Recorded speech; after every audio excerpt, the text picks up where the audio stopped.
So what's it like in Kenosha right now? Let's check in with Philip Crowther, international affiliate reporter for the Associated Press. Philip, welcome back. And we know that President Trump is there. Describe the scene and the mood today.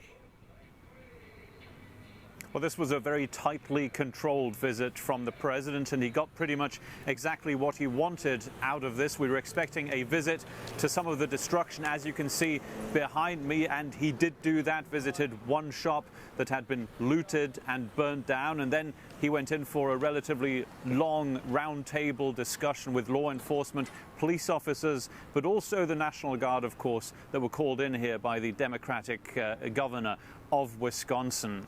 Essentially, the president was able to do what he wanted here in terms of showing a message of law and order. You've heard him say this before.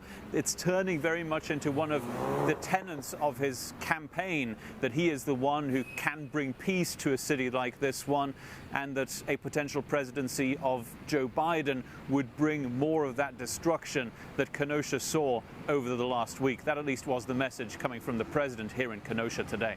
Well, Philip, we actually see some of the damage there over your shoulder, and the city-owned property is estimated the damage is at $2 million so far. Talk a little bit about what the community has gone through. Well, it's been a very tough week or so for people here. It's been a very violent few days. The last few days have been quiet, luckily enough.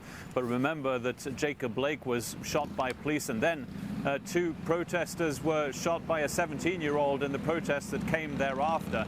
And the feeling that you get here is that this is a community that somehow wants to heal. Remember, that was the reason given by the Democratic governor of the state of Wisconsin for the president not to come here. He sent the president a letter imploring him not to do this visit in the end. Now, in the end, the president, though, was greeted by, as he usually is, a few hundred supporters, but among them, more protesters than we are used to from a presidential visit. The city of Kenosha, after all, is divided pretty much straight down the line between Republicans and Democrats. It's essentially a swing city within a swing district within the swing state of Wisconsin. Big divisions here, I'm afraid. Yeah, it certainly is a swing state, and it's also a key battle state in the upcoming election. President Trump was there today. Do we know if Vice President Joe Biden plans to visit there as well?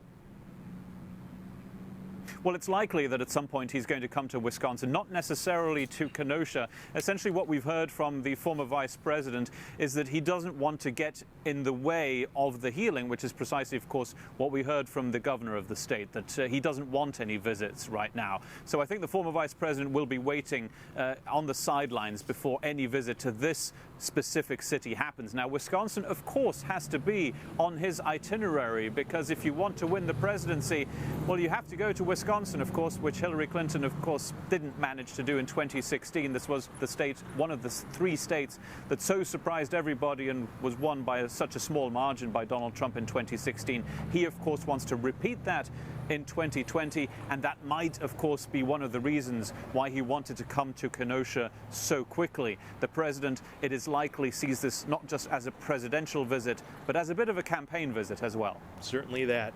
Philip Crowther, international affiliate reporter for the Associated Press. Thank you very much, Philip.